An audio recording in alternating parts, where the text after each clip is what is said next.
Hello, fellow movie watchers. I'm back with 5 movies in one series that you've got to see. Hello, it's Courtney here. Welcome back to my What to Watch Now channel. Okay, y'all, I'm back to Netflix. Thank goodness. I've got 5 movies in one series that you've got to see. But first, thank you for watching. Please subscribe, like, and click the notification bell so you're alerted to the new videos I upload every Friday. Number 1 is The Signal. This movie came out in 2014 and is rated PG-13. Can you recall for me the first time you encountered the signal? What? In the first movie, 3 friends set out on a road trip to California when they take a detour to Nevada trying to track down a mysterious signal that was sent by a hacker. Everything takes a dark turn when they pinpoint the location of the signal and show up to investigate. The radio in the car went weird. Haley flew up into the air. Y'all are in trouble. Little do they know, they weren't communicating with a hacker. We're not 100% certain about what we're dealing with here.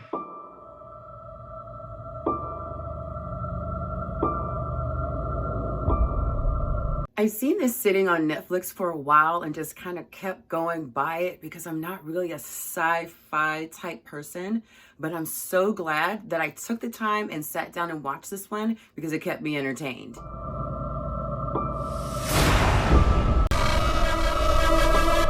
Lawrence Fishburne is good. I mean, he's always good, but he was relentless in his pursuit of these kids. It may seem predictable, but it had some parts that I wasn't expecting, namely the twist. And it ended up being a movie that I really enjoyed. I think that you should give this one a try.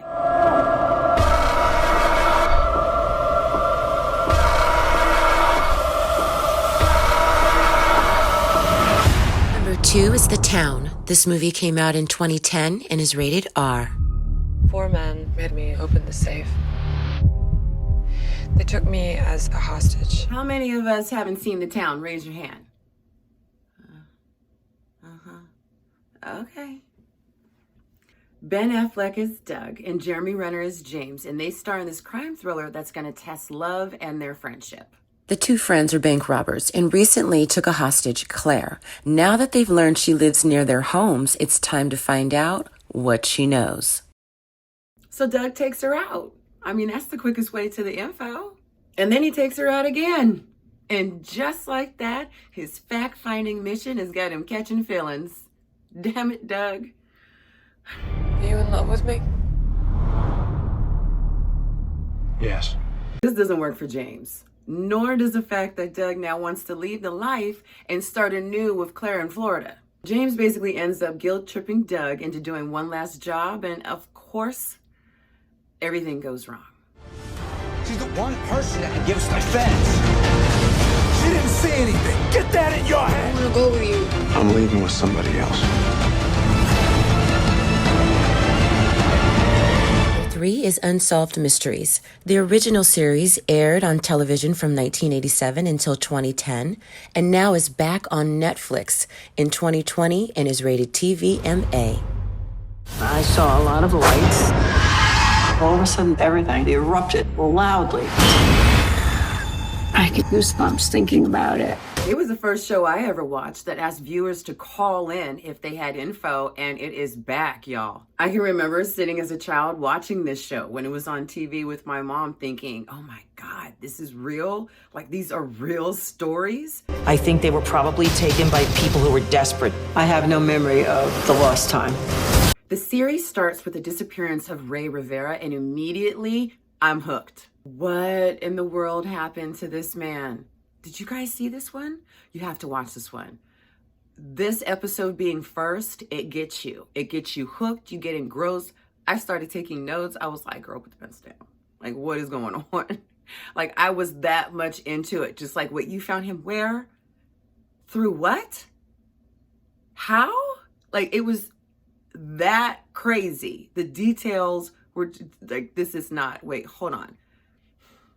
What are we looking at? We're looking at the view of, where did he go through? Like, no. And you may not like true crime stuff. Hey, I watch Kendall Ray, okay? So I like watching true crime, but then I don't. This is the type of stuff that really bothers me. Horror doesn't bother me. Psychological thrillers don't bother me. But this stuff right here, this bothers me. I kept saying there is something bigger. I'm gonna find out.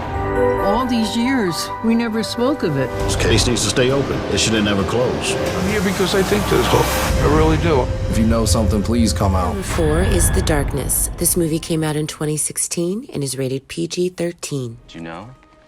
The Indians that used to live around here thought this place was haunted.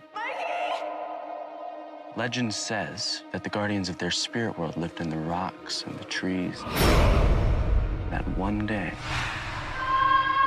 they're going to come back into our world.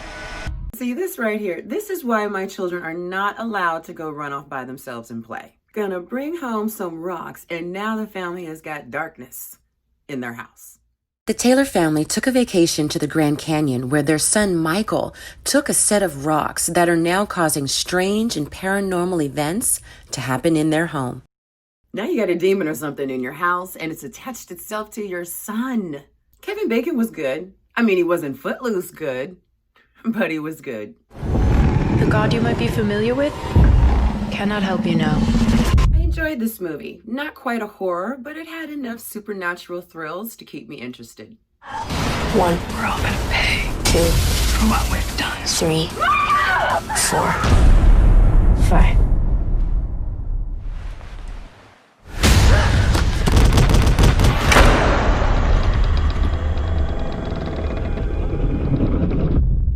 Number 5 is Patriots Day. This movie came out in 2016 and is rated R. There he is, General Patton in a neon vest. Wow. They say 500,000 people watch the Boston Marathon here in New England.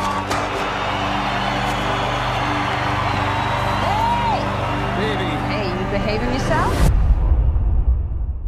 In this thriller, a police sergeant, commissioner, and FBI agent all work together to bring the suspects responsible for the bombings to justice. Mark Wahlberg, John Goodman, and Kevin Bacon are really good in this one. You see events leading up to the attack, as well as the aftermath and subsequent manhunt. We've got to decide who's running this, and we have to decide quickly. It's terrorism. We'll take it. I remember watching the search for these two men play out on the news, but all the other details, like what it took to find them, you know, all the intel behind the situation, I had no clue. We can't have our citizens on the streets with all these threats. Every inch of this city is getting searched. We're shutting it down. The individual stories were heartbreaking. Getting a close-up on potential victims and seeing their families and their routines made it that much more personal when the bombs went off.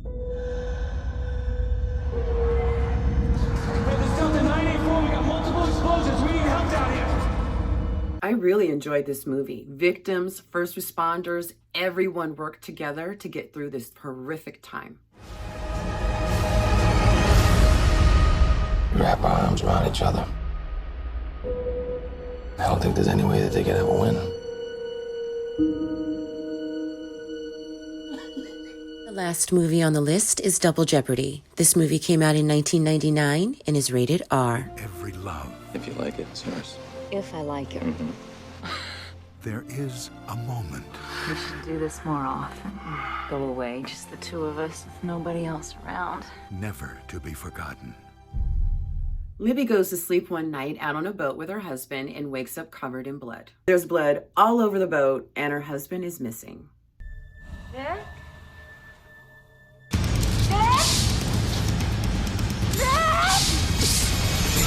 Now that her husband has been declared dead, Libby is charged with his death and sent to prison for his murder. While she's doing her time, she has to track down her friend who's taking care of her son, and she learns that her husband is not dead. She does 6 years in prison for his murder and then gets out with a plan for vengeance. Hi, Mommy. Hello, sweetie pie. Daddy. Nick? Nick?